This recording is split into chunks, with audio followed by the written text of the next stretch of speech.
have some very distinguished guests with us today. First of all, we have Suzanne Clifford. She is the CEO of Inspiring Transformations. And we have Michael Crider, Indiana State Senator from District 28. And we have Scott Fadness, Mayor of Fishers. So welcome to the three of you. We're so grateful to have you here today. Thank you.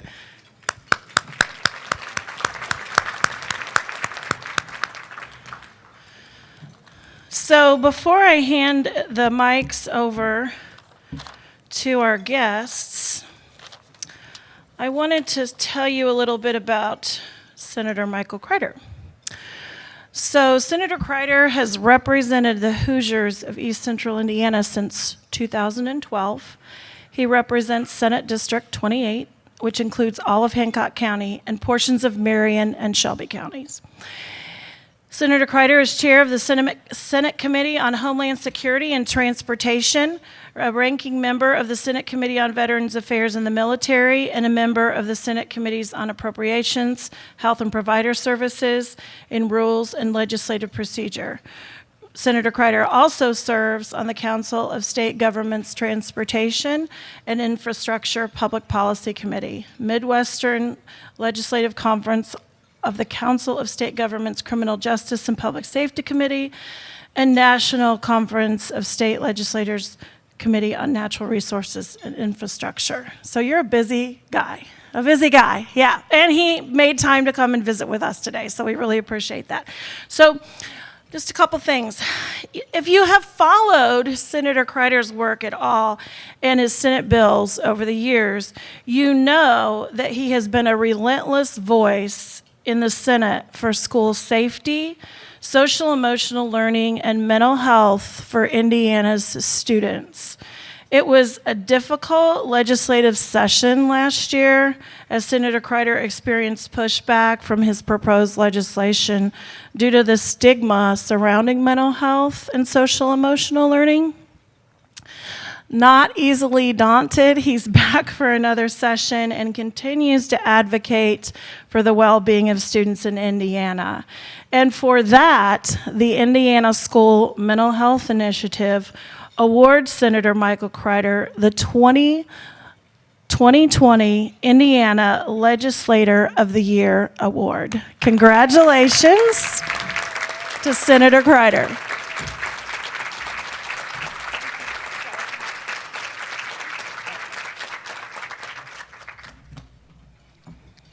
Okay, Suzanne, are you ready to take it over? Great.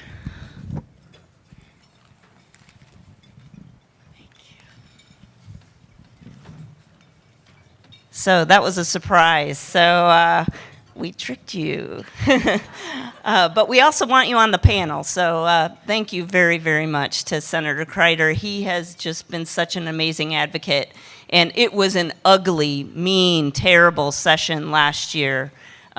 There were proposals to be able to sue schools, sue teachers, and those things needed to be fixed. And he was a terrific advocate. And then we did get some great things accomplished. So in addition to Senator Crider, and he is one of the ranking members of the Senate, so he has a lot of influence and a lot of respect. We also have Mayor Scott Fadness here today, probably one of the most progressive mayors in the country around mental health, and really creating a city that embraces mental health and really mobilizes a lot of different resources towards mental health. The culture change in Fishers has been amazing. I also, before we get started, do want to recognize we have some other people that have really helped us a lot, but one that got beat up a lot last year and continues to is Representative Wendy McNamara. And she's from Evansville and has just continued to do an amazing job. She wanted to be here today, but she has a bill that's being heard right now. And actually, Senator Crider's skipping caucus because he thinks this is that important. So he will be running out right afterwards to get back to the legislators today. I did want to recognize also Susan Phelps. and is Susan in the room today? I think she is somewhere. But Representative McNamara went out of her way to say that Susan, who's director of neuroeducation, which I love that name, has done some terrific work in helping with legislation. So wanted to recognize both of them. So let's just get right into it.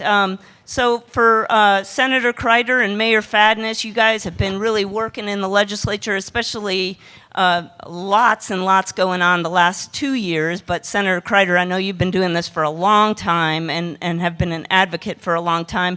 What bills are you working on this session that are related to mental health, and how's it going? Well, actually, I'm having a lot better success this year than I did last year. We were able to get the grant program that will allow schools to apply for a portion of the Secured Schools grant to use for mental health service. We were able to get that passed last year. This year, I came back with a bill that will tweak that just a little bit and say that if you do apply for that grant funding, you have to have a relationship with a state-approved mental health provider, essentially trying to make sure that we aren't wasting any of those dollars that are going for that purpose. If you get involved in this discussion and you realize that there really isn't enough money available, and so you don't want to see any money wasted. I have two other bills that are moving along pretty well. We have passed the Behavioral Health Commission bill that I filed, which will create a new group. In the past, there was a group that looked at mental health issues around the state. When we hit the real financial crisis in the late 2000s, a lot of those boards and commissions kind of just went away because they were costing a little bit of money. And so this group will be professionals from across the spectrum that will sit down and look at the issues really from adolescence, things like neonatal abstinence, fetal alcohol issues, all the way to things like dementia and Alzheimer's. But the focus will be trying to look at the financial challenges that we have and try to determine, how the money flows or doesn't really flow in some cases from, there's so many aspects to this, from school age to the criminal justice system that I worked in for many years. How can we make this system serve the people that we care about so much better? And so that bill has passed out of the House, and I'm holding it for a few days to see what happens with another bill I have that looks at the insurance coverage for mental health services. They're supposed to be under the Federal Mental Health Parity Act. Insurance companies are supposed to cover mental health treatment. There's really no way to know whether they do that or not. My sense is they don't. And I think most of the professionals in the room would agree with that. And so when I talk to the insurance companies, they say things like, well, we're doing it, and just look at how many people complain to the Department of Insurance to see whether we're doing it or not. And I just think most families that have somebody in crisis aren't sophisticated enough to take those steps. And so I'm going to require them to make a report to the Department of Insurance, the steps that they're taking to comply with the expectations of that act, and then to have the Department of Insurance report back to the governor and legislature as to the steps that they're taking to make sure that the providers in the state are in fact complying. And so that bill hasn't gotten a hearing yet in the House, and I may potentially roll that bill into 273 just to get the aspects that I want. It's a big discussion. I think the understanding that most people have around legislature is it's as simple as a legislator files a bill and walks it through the process. There are all kinds of things that can go wrong. And for me, the most encouraging thing that I see in this room is so many faces interested in the same topic. If you're a legislator and you get constituent contact, like happened last year, from groups of people that are triggered by words like social emotional learning, and all that opposition starts coming in, I need, as a legislator, an opposite reaction from folks who actually know what we're trying to do. And we lacked that last year. I would tell you that towards the end, I started getting some support, but it is real easy for people to bail out on an issue if they're getting a lot of negative contact, if they don't have an associated amount of positive contact. So it's great to see so many people here, and I'll let Mayor Fadness speak for a minute. Well, first of all, last year was difficult, but what it did do for all of us that are passionate about this issue is we identified people in the state legislature who understand it, who get it, and who aren't scared to get into the fight about it. And Senator Crider stood among his caucus members and fought pretty darn heroically against a lot of white noise out there and disinformation around all the good work that you all do and the motivations behind what you do. So we can check the box on saying we found legislators that do care about this and are passionate about it and aren't afraid to get into the conversation. So I think that's a big win for our collective efforts. The other thing that I would just say that I'm excited about is last year we kind of learned, we had a strategic conversation about whether we want to pick little battles and fight 100 of those, or whether it's time to have a really comprehensive approach and look at whether or not Indiana's mental health system is doing what it needs to do or what it's intended to do. And government is notorious for blue ribbon panels and commissions and committees and all that. So I just want to reinforce that I am extremely encouraged by Senator Crider's Bill 273 to establish a behavioral health commission that can really start to ask the tough questions, the big questions about whether indeed our system is meeting the needs of our people or not. And I think with his leadership on this and accountability, it's going to do a lot of good going into next year and the years beyond. So I'm excited about that, because otherwise I think we would be looking at multiple years of kind of these small little jabs that cost a lot of effort and a lot of time versus a transformative approach, which is let's look at the whole system and figure out whether we can do it better. Excellent. That's so helpful. So we do have some potential advocates in this room, and then they can go back to their whole schools. But we often don't know how to do that.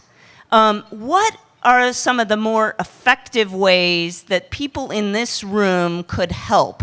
And I will say that I've committed to help Kristy and Kathy and others share information with you guys. So I'm going to be following up at the end of the legislative session with what happened and why you should care. I'm also going to give you some information about what happened last session, because these grants are available to you and you can use those.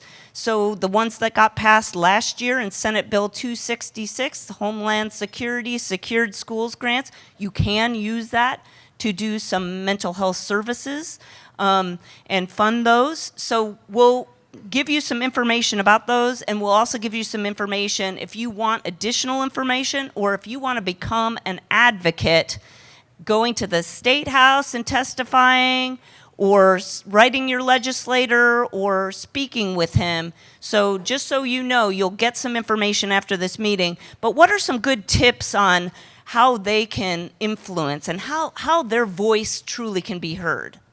So I just about every one of these talks I do, I say, if you don't know your legislator by first name, you're failing yourself. All of us are just average people who do this as a side job, essentially. It's supposed to be a side job, but it's not so much. And so the way I became a legislator is I became a subject matter expert for my senator. And we developed a relationship over that area of work that I was involved in. If you think about the thousands of bills that have come in front of me in the last 8 years that I've been doing this, there's no way that I can know everything I need to know about all of those topics. And I reach out to people that I trust. There are a number of people in this room from Hancock County that feel very comfortable letting me know where I messed up on a vote.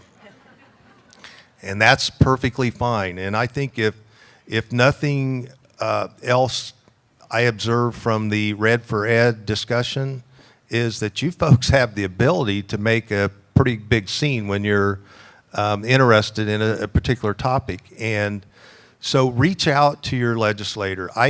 I'm a person that likes personal correspondence. If you send me an email, I prefer not to have a form letter. I'd like to know what your thoughts are about a particular issue. But, you know, if you see us in the grocery store, you see us at the county fair, wherever you see us, stop us and say something. I have people stop me at the grocery store all the time, and I don't know that they were paying attention to my votes. And they'll say, hey, I appreciate your vote on a particular issue or not. But do yourself a favor and reach out to your legislator and try to sit down with them, meet them for coffee or whatever it takes. I'm a legislator that decided education was a weak point for me, and so I meet with all of my school superintendents for breakfast every month. And we sit down and talk about issues around education. A lot of times at that level, there's funding and process type issues that I can try to help with. But we are available to discuss issues with. Try to take that effort.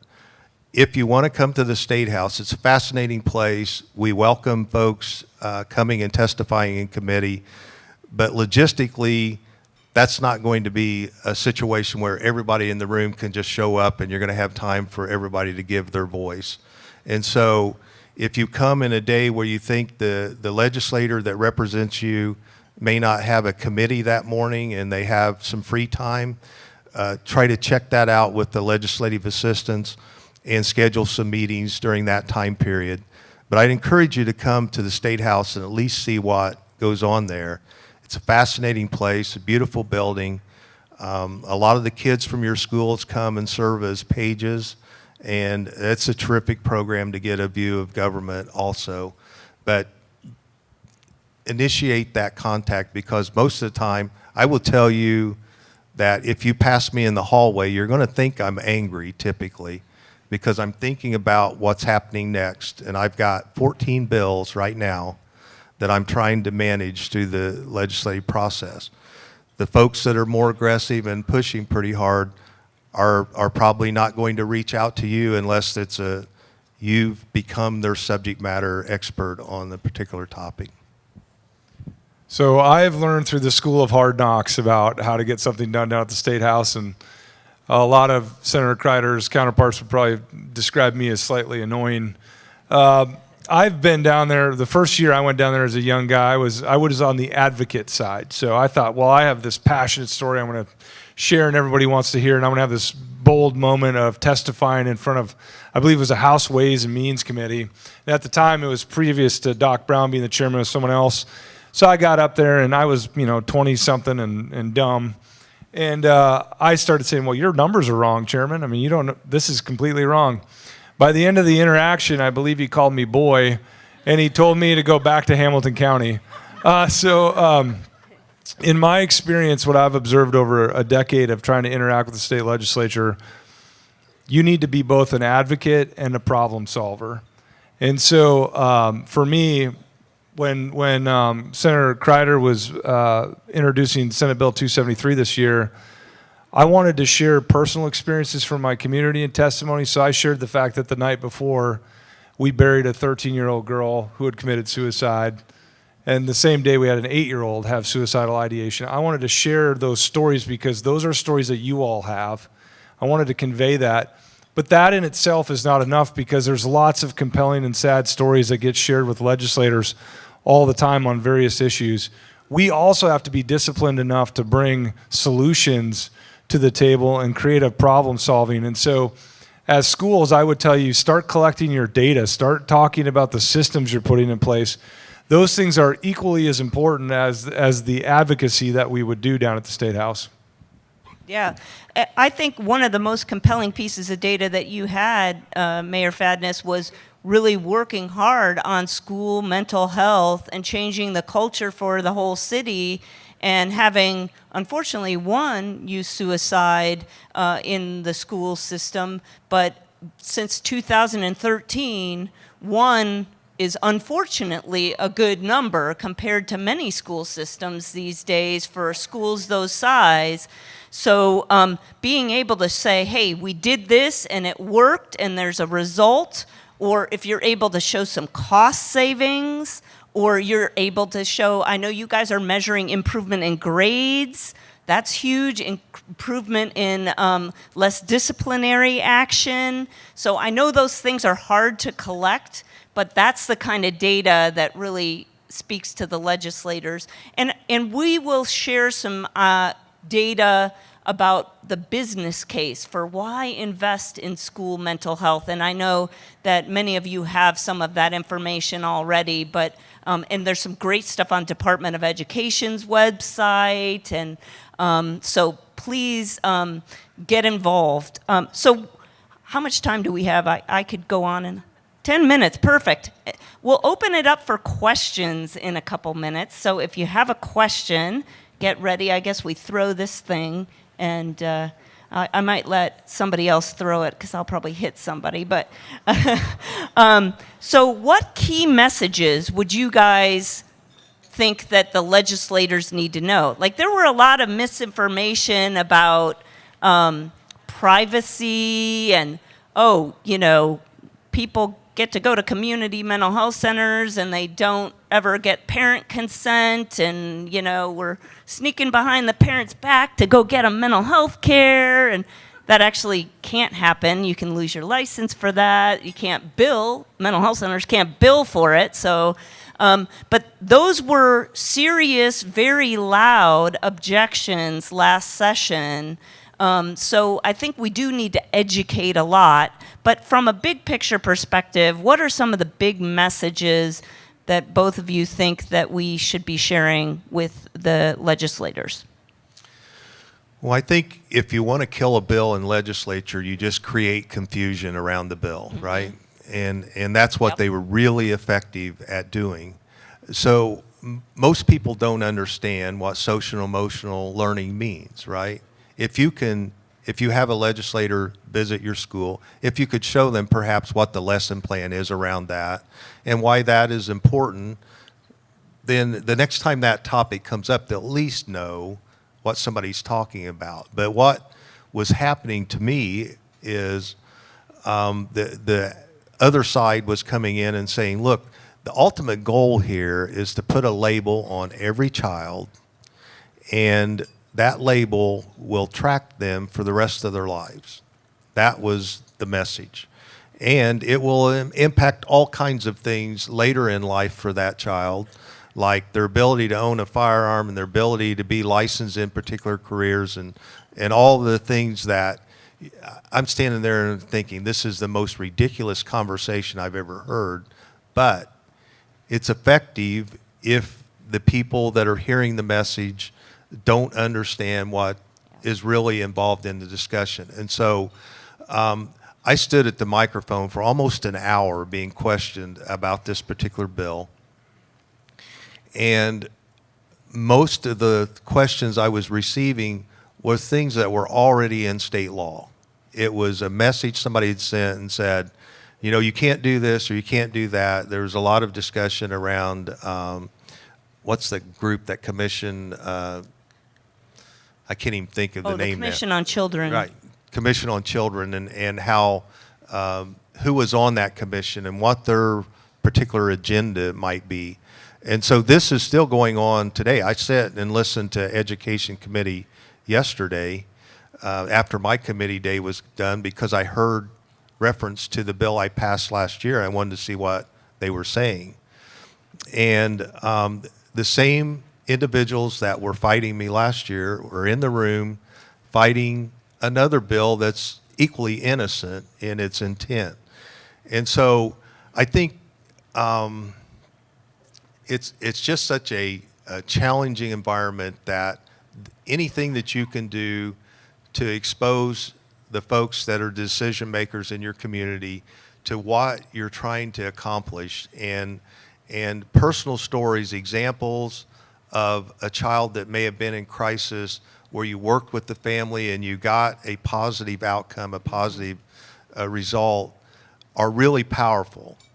if you have those, make sure that you share those, because the other side is going to use all of these made-up scenarios of something that they view as the intent of the legislation. It's not even, I mean, it really got confusing for me yesterday, and several of the legislators were saying, am I reading the right bill here? Because I don't see that, what's being discussed. I don't even see that in the bill. Yeah.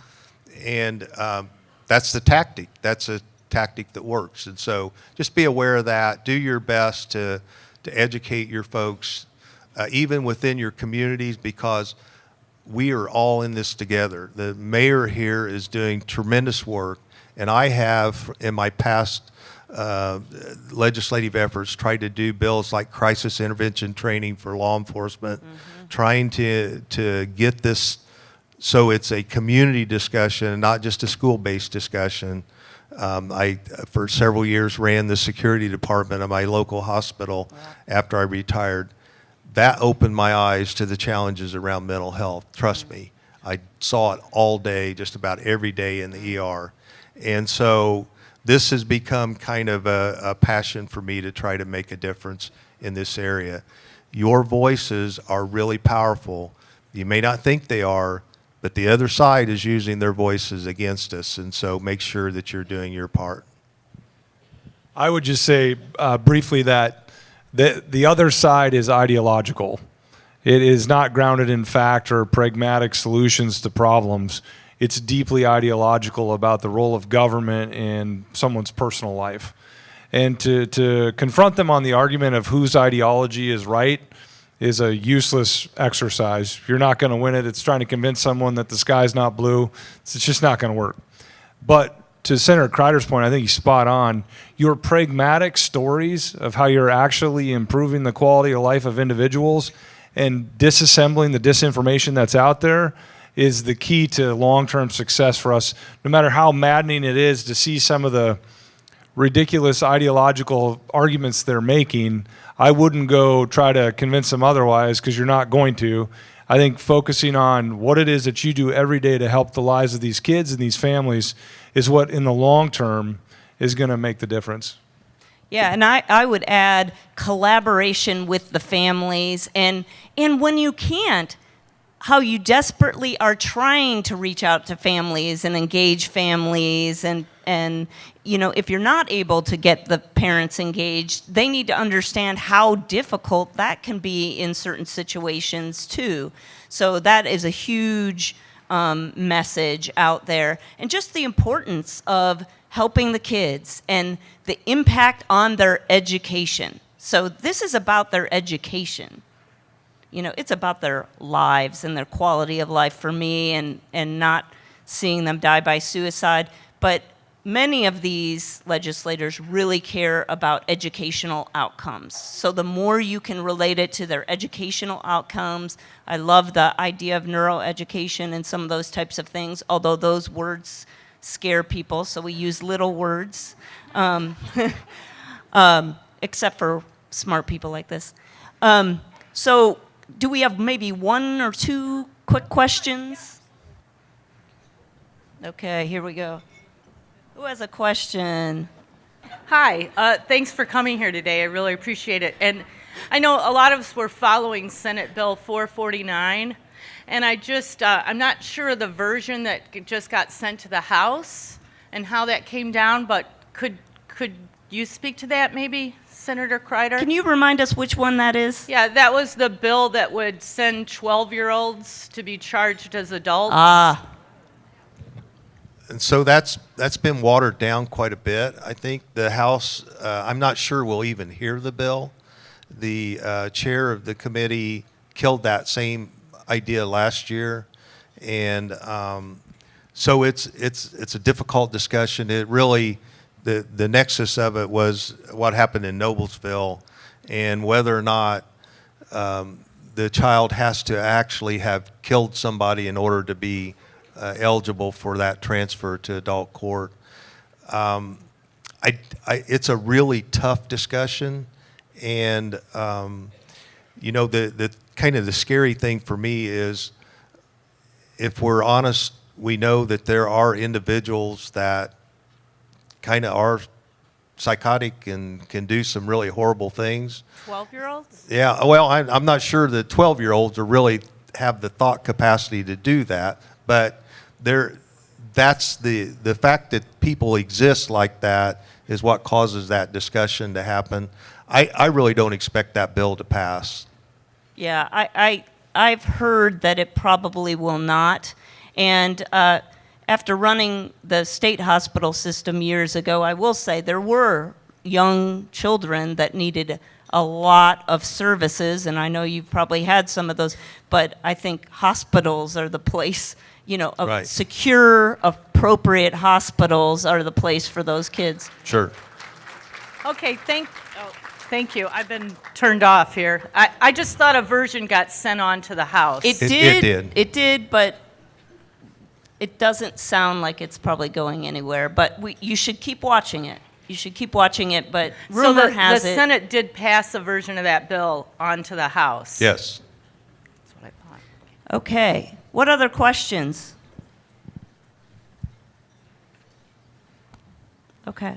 Well, I think I'll see if these gentlemen have any parting words. My big parting word for you is please get involved and encourage your teams to get involved. Now, you may not be allowed to advocate on behalf of your school. You can work with your school on what the rules are. But as individuals, we are allowed to advocate with our legislators.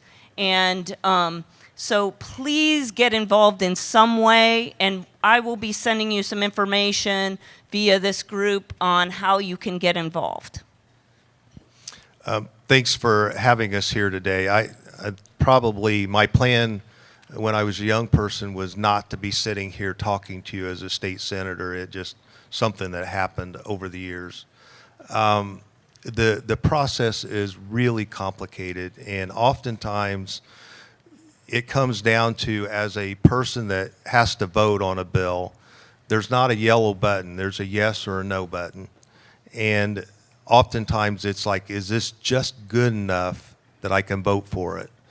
And so the amount of information we have when it's time to push that button and vote, we try to do our best to reach out to people, but I'm guilty. I filed 10 bills this session, and I moved 7 of those over to the House, and I accepted 7 my way.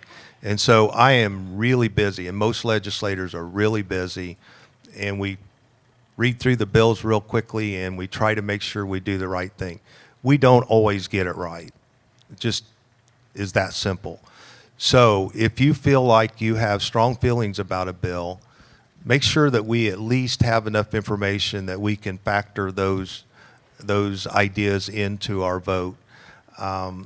There's always next year to come back and try again, but I like to try to get it right the first time, and we're really trying hard. I will say that my colleagues that I serve with all are well-intentioned. They have a whole lot of different ideas based on their personal life experiences, and oftentimes those factor into the way they vote. But this is a topic that affects so many in our society. I personally lost a good friend to suicide in the last year, and I know parents who have lost a child, a school-age child, to suicide. In my former profession in law enforcement, about 228 police officers took their own life in this country in the last year.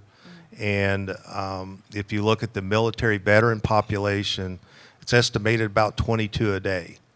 And so we're at the point where we have a real crisis, and we need to have this serious conversation. From me to you, thanks for what you do to help the children have a better experience, because if we can catch this issue young, I think we have a better opportunity for a better life downstream. If we don't catch it young, we can kind of look around and see what the consequences are, and they're not good. So thank you for what you do.